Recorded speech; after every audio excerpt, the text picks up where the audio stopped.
Good morning, beloved. Good morning, good afternoon, good evening, whenever it is that you are watching the broadcast.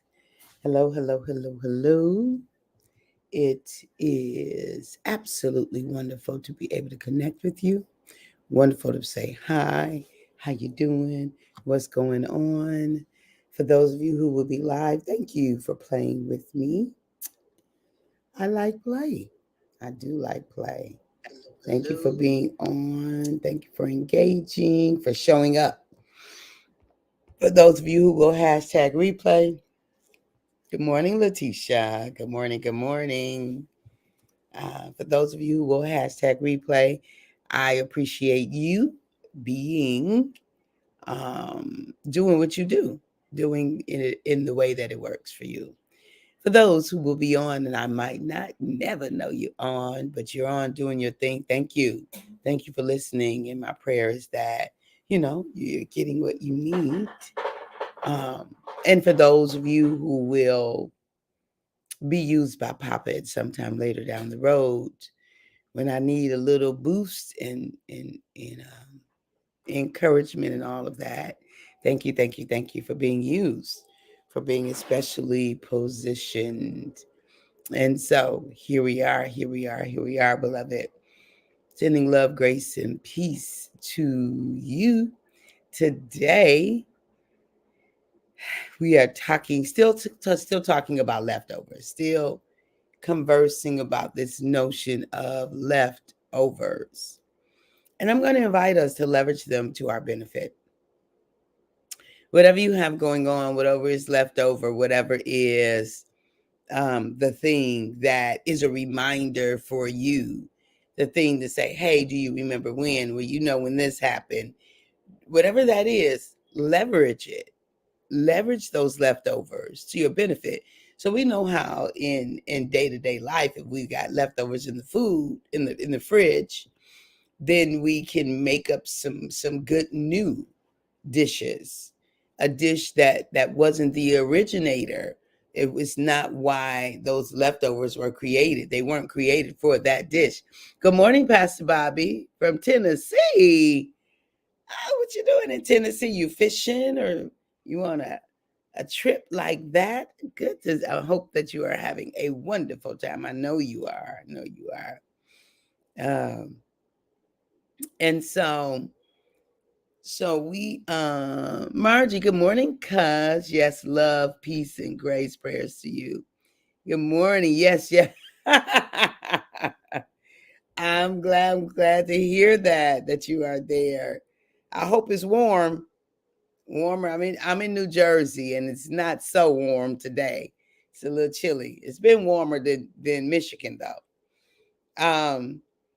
So let's leverage those leftovers. Let's leverage them. Let's make them work for us as opposed to looking in the fridge and being upset with them and saying, I don't want this, and so on and so forth. You get to decide if you can take that and make it for something better. So we're talking about leveraging the leftovers here. And so again, Jacqueline, good morning. So grateful for another chance to be on with you all this morning. Jacqueline, we are great to have you all. We are grateful to have you on with us this morning as well. So it's reciprocal. You're blessing us and we are blessing you. So it is indeed a reciprocal process. Carol Berger, hey my sister, so good to be on with you. Good to be on with you. Um, and um, so anyway, uh, leverage the leftovers. So again, the leftover I've been talking about. Yes, yes, yes. Love you back, sis. The leftover I've been talking about is this extra skin that I have here as a result of having been 100 pounds overweight for a good portion of my adult life.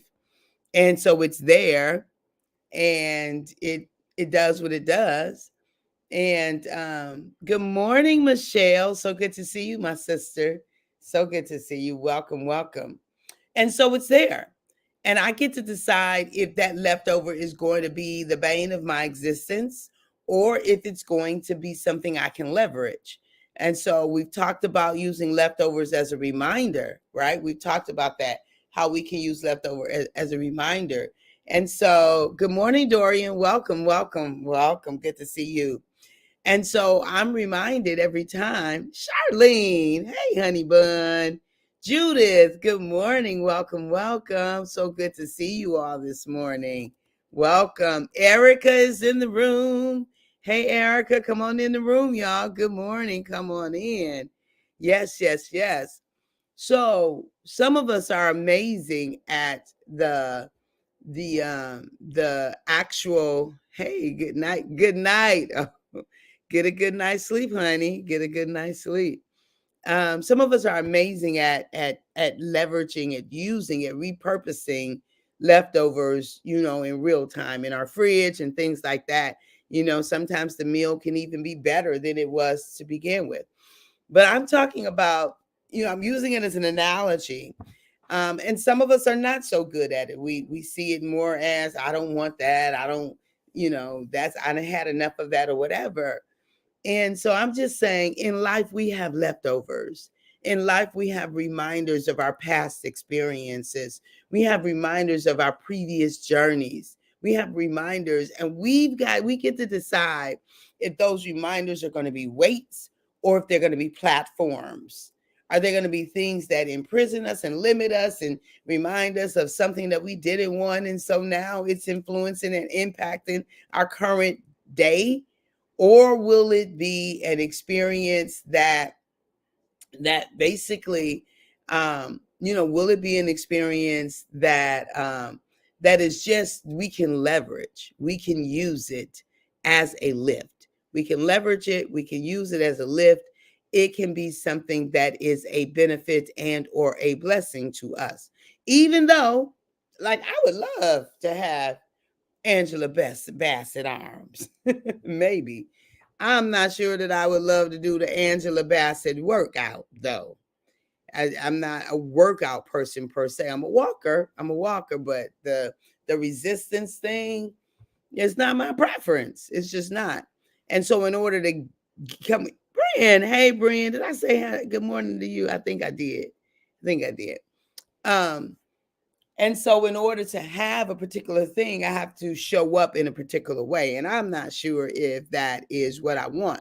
However, what I do know that is imperative is that my mind meditates on that was as life giving, lovely, just pure, praiseworthy, true, right? That my mind focuses in a way that is going to give me life.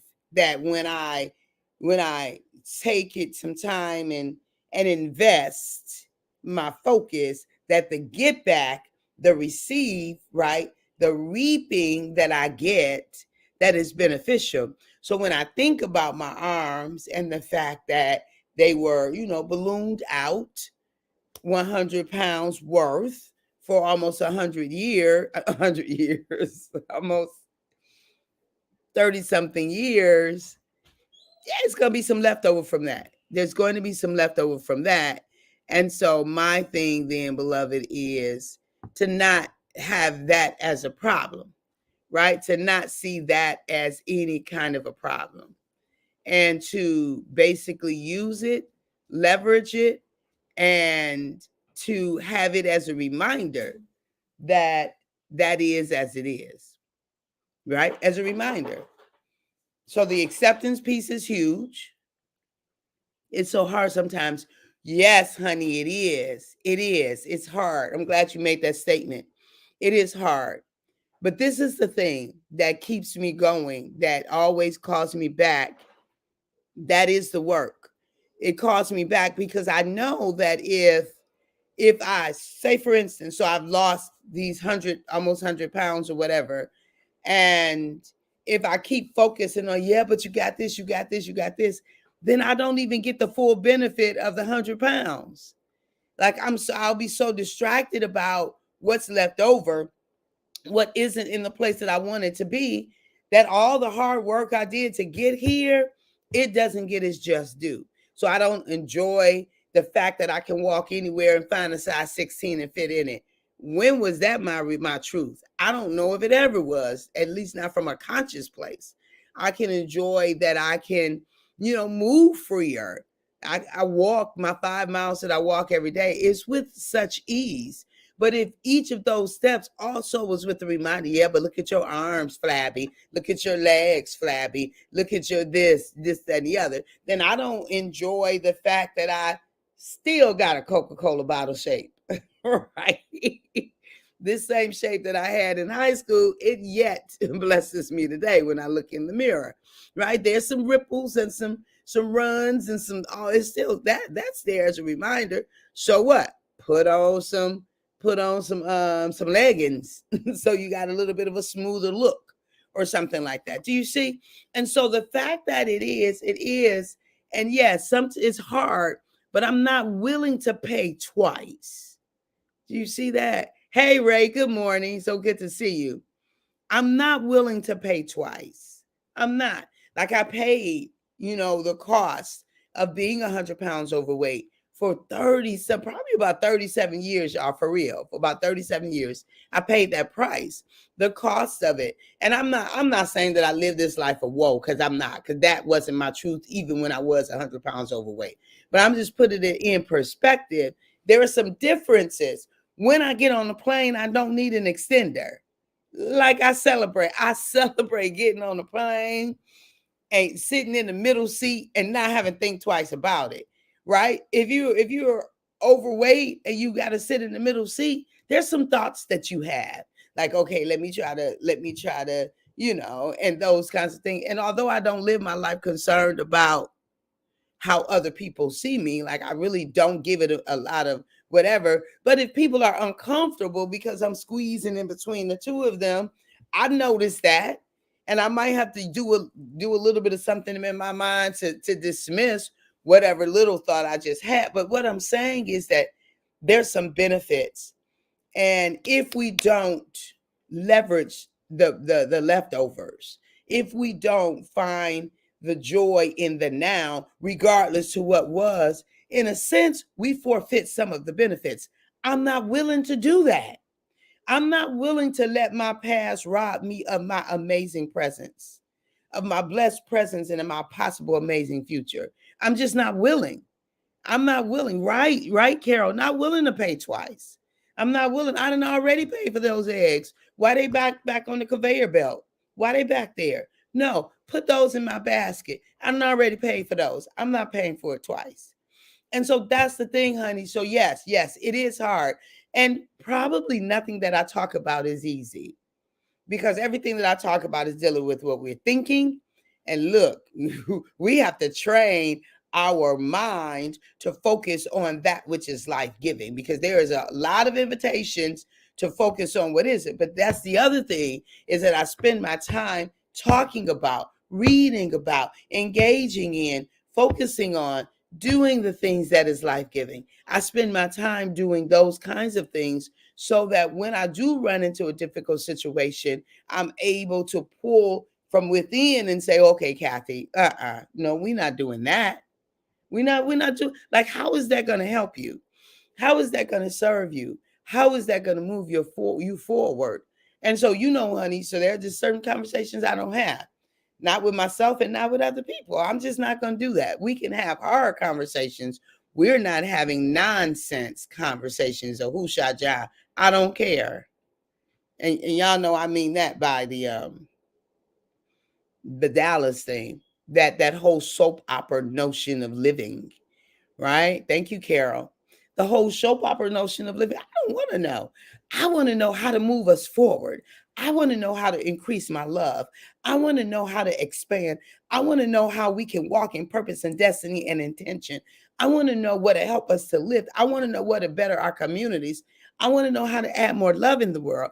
I want to know how to have some fun, how to laugh, and how to make light of this. Like some people, they're imprisoned by this. I don't want to be imprisoned. I don't want to be imprisoned by the flapping of my arms. I've done too much work. Do you know how many times I've gone to occasions and things like that, and I didn't eat because I needed to drink my drink, right? I needed to drink it so I could keep reducing. Do you know how many times like I've resisted this, that, and the other? How many times I've done that? And I'm not gonna now pay again by being subconscious because I've got some dimples and some ripples and some flapping and some look. I'm gonna enjoy the flap, the rip, the this, that, because my life is worth it. My life is worth it. I've earned the right to leverage everything, and I'm gonna. But I think the effort of not feeling stuck makes me feel like I failed. Yep, feelings, honey. Yes, I get that. Feelings are not facts, and they're not permanent. Feelings are not facts, and they're not permanent. So feel it, and then work to choose a better feeling thought and create a new neural path. Like, I don't want it to be an effort. I want to just be. Yeah.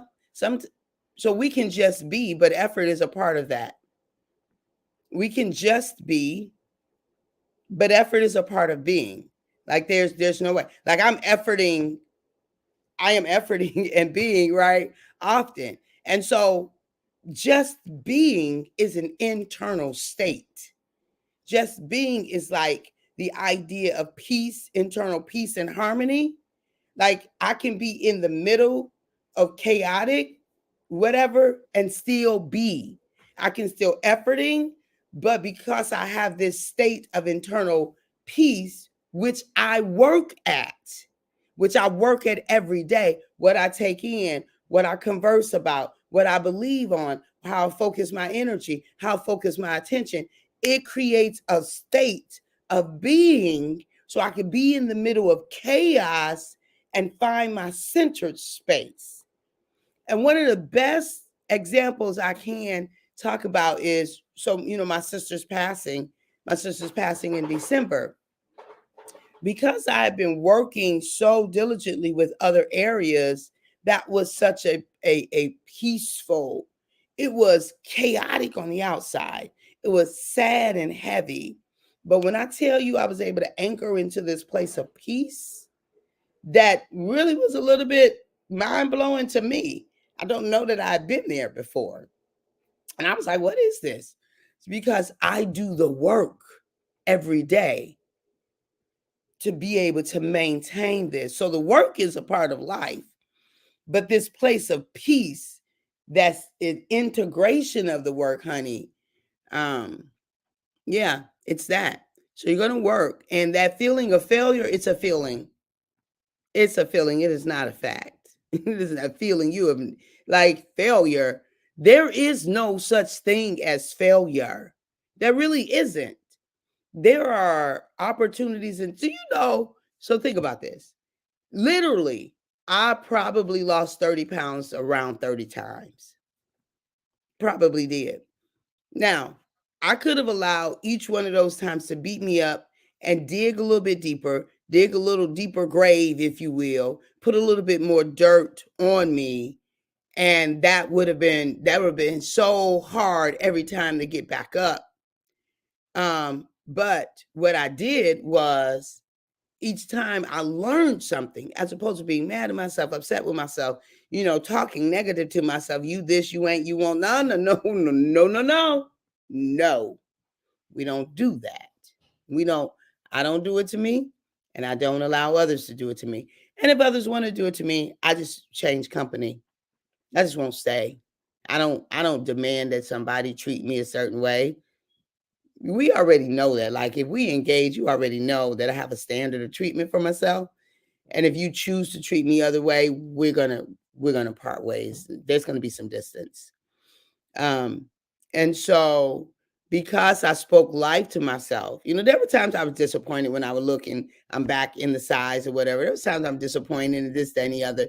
But the way I'm speaking about that disappointment leaves me enough room to be able to get back up the next time. I'm not putting dirt on me, so it's so hard to get back up. I'm just gonna stay neutral or whatever, feel a little bit of disappointment and be like, okay, Kathy, go on and eat the double chocolate cake. I mean, you here now, you might as well eat it. I'm not going to stay there that long though, right? I have those moments though, for sure. So you said, so doing the work all the time instead of only when the chaos comes is different. Oh yeah, honey bun. Oh yeah. Oh yeah. Oh yeah. It's maintenance. So you maintain your peace.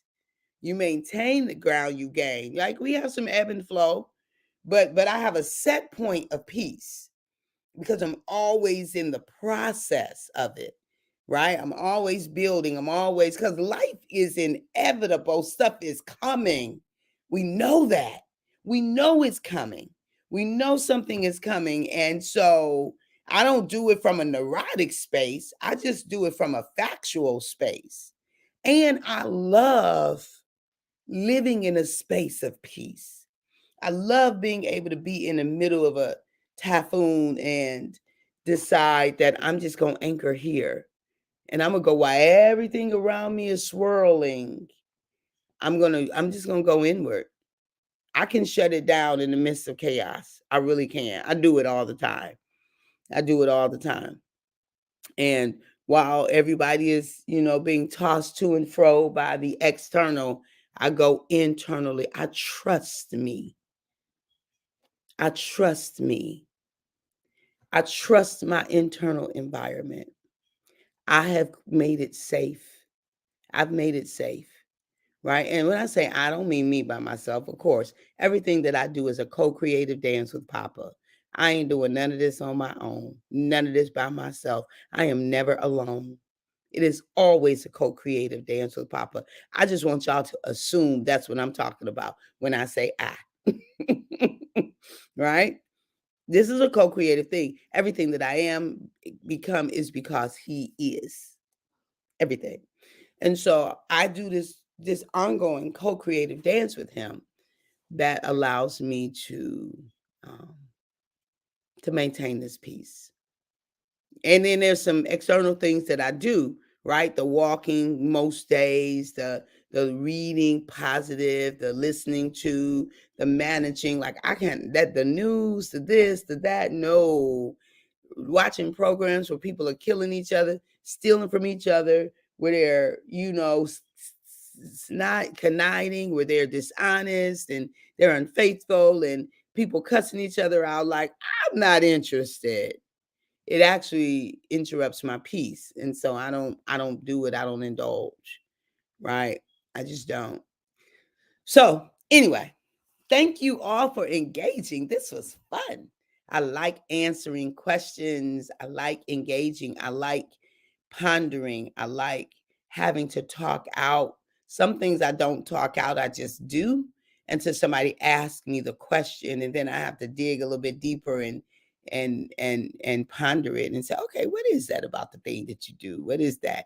So thank you for the questions. Thank you for the comments. I appreciate you all. At the moment that Abba gave us our breath, me and you, we forfeited, we relinquished, we gave up the right to not be amazing. We just simply don't have the right to not be amazing. I love y'all. I appreciate you greatly for being live, for being on today, for being with me today. You are amazing beyond your imagination. Thank you. Thank you for the love. Thank you, Erica. Love you, honey. So beautiful. Thank you, Carol. Thank you, my sister. We got to get our date on the books. Got to get our date on the books. All right. I love y'all. I'm so grateful for life. I'm so grateful for love. So grateful for amazing relationships, starting with the one I had with me, the one I got with Papa. Everything else is bonus and benefit. Cherry on the top. So I'm very grateful. I don't take relationships lightly at all. I appreciate the opportunities that I get to set in the presence with one another and just to love on one another. Like I don't want to do why I'm gonna do the hate when love is available. Why would I choose hate when love is available? That's a mic drop, y'all. Right there. Why would not Erica, Debbie t-shirt? Why would I choose hate when love is available? Huh? This is so good, Dr. Catherine. You always help me. You are so positive. Thank you. Thank you. Thank you, my dear. Thank you. Thank you for showing up for you. Thank you for showing up. I love y'all. We are amazing beyond our imagination. Let's go walk that out. Walk it out. Walk it out. Walk it out. Walk it out. Walk it out. Walk it out, y'all. Have fun, Pastor Bobby in Tennessee.